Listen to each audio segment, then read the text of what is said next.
Olá, boa noite.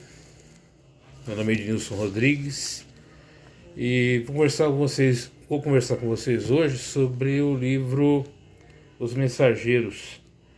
Eu dou um breve resumo sobre o livro Os Mensageiros da série André Luiz. Hoje eu era para estar aqui na EC, né, no curso de iniciação ao Espiritismo lá, né? Só que eu tive um pequeno problema de coluna, nas costas e tal. Fui medicado, tomei o remédio, tô melhor, só que não deu para que eu fosse a aula de hoje com o pessoal. Mas eu não vou deixar o pessoal na mão sem informação. E achei interessante também, já que eu tô aqui, fazer um vídeo falando sobre o assunto que eu vou passar para os alunos do curso. E para começar, eu queria ler uma mensagenzinha aqui do Minuto de Sabedoria, do Pastorino. Depois eu já entro nesse resumo aqui do livro Os Mensageiros. Então aqui na mensagem 51, ele fala o seguinte: aprenda a respirar. A respiração é a nossa principal função biológica e através dela fornecemos ao organismo a vida, a saúde, trazidas a nós pela energia cósmica. Tudo que vive, respira, plantas, animais e criaturas humanas. Se impedirmos a respiração, dá-se o fenômeno da morte. A respiração é a fonte da vida. Cada vez que respiramos, introduzimos no organismo energia cósmica, que é o fluido divino. Aprenda a respirar conscientemente e evitará numerosas doenças. E é uma verdade, né? A gente, quando está nervoso, ansioso, com problemas pessoais, com problemas de saúde, a primeira coisa que a gente faz é respirar mal. E a gente respira muito mal. Então a gente precisa aprender a respirar, a prestar atenção no nosso ritmo respiratório. Então muitas vezes quando eu estou ansioso, muito irritado, o que acontece? Eu paro de respirar e vou falando, depois, né? E quando a gente está muito nervoso, o que falam pra gente? Respira fundo, solta. Respira fundo, agora me conta. Então é muito importante a gente desenvolver, aprender novamente a respirar, a andar, a caminhar, a conversar, a dialogar, a retornar ao básico da vida humana, né? A gente está tão acostumado com coisas novas, modernas, tantas tecnologias, que a gente esquece do básico, né? De que nós precisamos respirar, alimentar, tomar água, conversar, entender o que está se passando com as pessoas e conosco mesmo. Então tudo isso faz parte desse processo de harmonia e de equilíbrio com a nossa vida. Então vamos passar, né, a dar uma olhadinha aí de como a gente respira, de que forma a gente respira, para que a gente volte a ter uma vida muito mais saudável, muito mais tranquila e muito mais calma. Tudo isso vai acontecendo, né, conforme a gente vai se aprimorando, a gente vai aprendendo. Voltar a respirar direito, com calma, com tranquilidade. E quando perceber que as coisas não estão legais, que as coisas estão meio confusas, para um pouco, respira, toma um copo d'água, tenta falar mais calmo, mais devagar, né? Se restabelece a sua calma e a sua tranquilidade, vai ajudar bastante a você ter um dia melhor. Evidente que coisas vão acontecer. Hoje, por exemplo, estava tudo bem comigo. Aí na hora do almoço, vim almoçar na minha residência, minha casa. Algum movimento, algum local que eu sentei, quando levantei, as costas ficaram assim, extremamente doloridas. Mas, graças a Deus, tudo, né, tá resolvido. Então vamos falar um pouquinho sobre o livro Os Mensageiros. Eu estou pegando aqui um pequeno resumo, que, né, onde nessa sequência, o segundo livro da sequência da série André Luiz, logo depois do Nosso Lar, né, o André Luiz, ele ainda está muito ressentido, muito magoado com os familiares encarnados, né, e ele procura orientação de como ele pode amenizar isso. Então ele é orientado a trabalhar, a procurar trabalhos na espiritualidade. Ou seja, o trabalho sempre ajuda a gente a melhorar. E ele estava com uma postura muito vitimista. Olha que interessante, a gente se coloca aqui na...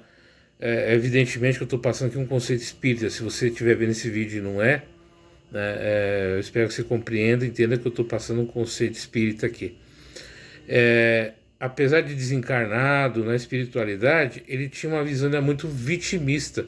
Ele se via como vítima de todas as dores, de todos os problemas, né? Valorizando muito o sofrimento e as mudanças que aconteceram após seu retorno ao mundo espiritual. Então, portanto, gente, não é porque você desencarna, que você volta para a espiritualidade, que você, né, que você tem, você se torna um iluminado, se torna uma pessoa, um ser assim, que a gente chama de ser de luz, né? Não, você continua sendo quem você é. Então, na hora que eu, Ednilson, desencarnar e chegar na espiritualidade, durante um bom tempo eu vou estar me comportando como o Ednilson, com as mesmas aflições, com as mesmas dificuldades, com os mesmos problemas, até eu entender todo o processo de desencarne, de retorno à pátria espiritual. E foi bem isso que aconteceu com o André Luiz. Ele começa a se sentir vitimizado, lamentando, e isso vai diminuindo o quê? As vibrações dele, né? A forma com que ele se relaciona, com que ele convive, vai ficando cada vez mais afetada pelo pensamento e as atitudes dele. Então lá ele conhece novas histórias, incluindo a do Vicente, né, que será um colega de trabalho e de aprendizado. Na narrativa também do médico, do André, o André Luiz era um médico aqui na época que ele era encarnado, ele começa junto com esse Vicente trocar ideias sobre as experiências, né, como médico aqui na Terra. E eles começam a lembrar, né, o processo aí de desencarne, como um desencarnou, como o outro, as dificuldades na família, os problemas na família. E você vê nesse diálogo que os dois ainda estão muito presos a mágoas e ressentimentos. São capítulos dedicados, né, a essas histórias, cada uma mais complicada que a outra, que faz com que o autor, né, perceba como existem situações mais complicadas que a dele e como muitos são os que vêm a falir quando encarnados. Ou seja, a nossa possibilidade de ter uma encarnação 100% aproveitável não é fácil, não, vai ser difícil. Nós vamos errar muito, vamos nos comprometer, vamos nos envolver em situações que não são adequadas, isso faz parte do processo de desenvolvimento. Enquanto o André Luiz está lá na espiritualidade, ele vai observando isso, né? Depois ele vai transformar isso em livros através de Chico. Então ele vai vendo todas as histórias, como cada um ainda conserva os seus rancores, as suas mágoas, o seu ressentimento, apesar da vida corpórea ter se extinguido. Além do André Luiz, né, vão encontrar lá muitas vezes médios que faliram, né, na última existência, que se prepararam para a tarefa em mais de uma oportunidade, espíritos que haviam saído da colônia Nosso Lar com a responsabilidade da mediunidade e rodeados por recursos para cumpri-las, mas que por diversas razões tomaram outros caminhos. Após um breve período, né, se integrando com as pessoas presentes nesse centro de mensageiros, André e seu novo amigo, o Vicente, junto com o instrutor Aniceto, partem para tarefas na Terra, entre aqui os encarnados. No caminho passam por uma instituição no umbral, mais pesado, dedicada ao tratamento de espíritos ainda muito sofredores, sem condições de adentrarem a uma colônia de padrão vibratório mais ameno. Nesse local, André conhece as histórias ainda mais tristes, incluindo de Alfredo, dirigente do Instituto. Os trabalhadores conhecem as câmaras. Essa história do Alfredo é interessante, porque o Alfredo, né, ele ficava ali nesse instituto no umbral e a sua companheira de vida pretérita já tinha um grau mais elevado, estava no outro nível da espiritualidade, e ela visitava, né, o Alfredo, porque mesmo quando você desencarna na vida espiritual, os seus laços afetivos, as suas ligações familiares, amorosas e positivas, né, e às vezes até não muito positivas, ela permanece durante muito tempo. E o carinho, as amizades também continuam.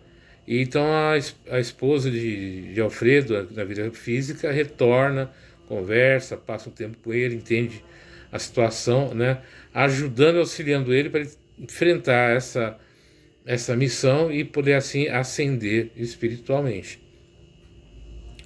Ele conhece também, o André conhece também os trabalhadores das câmaras, onde ficam os espíritos ali recolhidos, né? E conta-nos, André, que muitos encontram dementados, outros dormindo, sofrendo, né, com pesadelos terríveis, frutos de lembranças, de erros cometidos durante a encarnação recente. Então a gente vai ver nesse livro, e vocês vão ver também no filme, né, que está para ser lançado agora em janeiro, já era para ter sido lançado, mas em janeiro. Mas o livro é sempre muito melhor do que o livro. Leiam o livro que vocês vão... é muito melhor. Mas assista o filme também, que provavelmente vai estar muito bom. Que a gente começa a perceber nos mensageiros que apesar...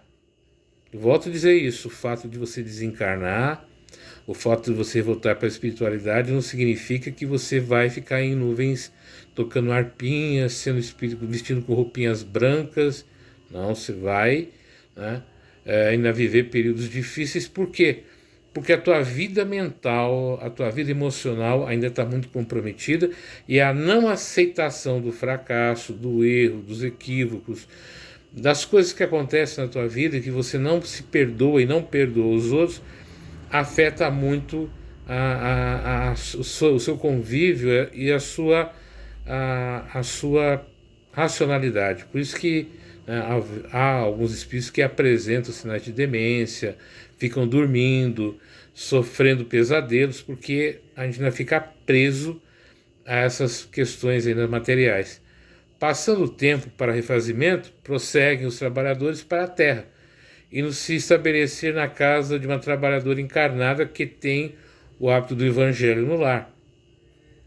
É aqui que André nos mostra a importância desse hábito em nossos lares. A casa é como um poço de socorro e refazimento para muitos irmãos desencarnados. Trabalhadores buscam ali recursos para tarefas que necessitam realizar. Sofredores são atendidos e encaminhados a instituições correspondentes. Encontros entre encarnados e desencarnados acontecem através de sonhos. Então, quando você pratica o evangelho na sua casa, o evangelho no lar, eu estou pecando isso, que já tem um tempo que infelizmente eu parei com o evangelho, né? Desde que aconteceu algumas coisas aqui no final do ano passado, com o desencarne da minha irmã, eu acabei me afastando um pouquinho desse hábito, e também mudança de trabalho, tudo isso. Justificativa? Não justifica, né? É uma falha que eu preciso corrigir, uma falha que eu estou aqui falando para vocês, né, que eu preciso corrigir para voltar novamente a essa prática, porque a tua casa se torna um posto de socorro, um posto de recolhimento, de refazimento de muitos amigos da espiritualidade. Então é muito bom você fazer evangelho no lar, porque você trata a sua casa, a sua família e a você também. Durante uma semana, a equipe de trabalho vai permanecer buscando recursos nesse lar e realizando suas tarefas entre elas. E de uma moça que desencarna e permanece presa ao corpo por medo da morte. Olha só, desencarnou, mas permanece preso ao corpo. Olha o nível de sofrimento, por causa do medo da morte. A pessoa já está desencarnada, mas continua com medo. E as ilusões cultivadas durante a encarnação de como seria o mundo extrafísico. Também é narrado o processo de desencarne de um homem ainda apegado à materialidade e que é esperado por entidades sofredoras após o desencarne, que supunham conseguir dominá-lo então. Tal fato não acontece devido aos méritos de sua mãe, que vela por ele no momento do desencarne, a fim de levá-lo para recuperação e aprendizado em outro ambiente. Então você vai ver que nesse livro o André ele vai fazendo todo um apanhado do processo que vai acontecendo com o corpo físico e com o corpo espiritual após o desencarne. Todo o processo, quando chega na espiritualidade, as dificuldades, os problemas, os tormentos, as alegrias. Então ele vai dando toda uma narrativa, toda uma forma de como isso acontece. Então é muito interessante, se você tiver a oportunidade de ler o livro Os Mensageiros, Nosso Lar, Os Mensageiros, que você vai esclarecer muita coisa sobre como é que é esse processo na espiritualidade e do processo obsessivo, do processo do pensamento, das relações com as pessoas. Então ele é muito importante de você observar. É um livro que vai trazer muito isso para você, para quem tiver essa oportunidade. E coloca aqui também, né, que é interessante notar que toda a história do livro se passa no decorrer de apenas uma semana. Então tudo que você vai ler naquele livro é em uma semana de trabalho ali do André Luiz e do Vicente. Percebemos na obra a quantidade de trabalho que a espiritualidade consegue promover em tão curto tempo. E Emmanuel ainda avisa em seu prefácio que a obra trata-se de um relato incompleto, ou seja, ainda tem coisas que por alguma razão não compuseram o relato. A mensagem principal do livro é de não dormirmos no ponto e aproveitarmos toda e qualquer oportunidade que se apresente para fazermos o bem e tentarmos nos melhorar. Ainda que o livro foque mais nas questões dos médiuns, é um aviso que serve a todos nós, pois encontramos no outro lado nada mais, nada menos do que o reflexo que fomos na Terra. Há planos para a produção, fala aqui, né, do filme, né, que está no Nosso Lar 2, então está sendo realizado, vai colocar. Então, se você tiver a oportunidade de ler esse livro com calma, com carinho, você vai ver como isso vai te ajudar a entender, né, o que acontece na espiritualidade, o que acontece com seus entes queridos e o que pode acontecer com você se você também não dá aí uma reformulada na sua existência, na sua vida. É muito legal, é muito bacana, então eu queria passar isso para vocês. Se você não é espírita, me perdoe, né? Mas se te ajudou, valeu a pena. Mas é assim que eu vejo a vida, assim que eu entendo a realidade. E eu espero que vocês também entendam a importância, independente da crença religiosa, da espiritualidade, de ter hábitos de espiritualidade, de você estar ligado com esse eu maior. Uma vez perguntaram para mim: você acredita em Jesus Cristo? Eu falei: acredito. E se ele não tivesse existido? Para mim não faria a menor diferença, porque o que me faz crer em Jesus, em Cristo, é a sua mensagem, é aquilo que ele representa, é aquilo que ele traz de bom na minha vida, é aquilo que ele traz de transformação na minha existência. Da mesma forma que eu vejo, se você for muçulmano, ame profundamente Allah. Se você for hinduísta, ame profundamente Krishna. Se você for judeu, ame profundamente ali os grandes profetas, os grandes mensageiros do judaísmo, que faz parte também da nossa cultura judaico-cristã. Ame a espiritualidade, ame a Deus. Mas Deus não existe. Para mim, Deus existe. Se para você não existir, tudo bem. Se você está feliz, eu não preciso discutir, eu não preciso brigar com ninguém. Mas ter o hábito da espiritualidade, de acreditar, de ter fé, de levar seu pensamento, de fazer o melhor pelo outro, de desenvolver a bondade, a caridade, a honestidade e outras qualidades, né, espirituais e humanas, a gente não vai estar perdendo nada.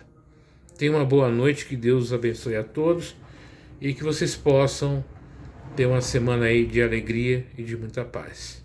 Que assim seja.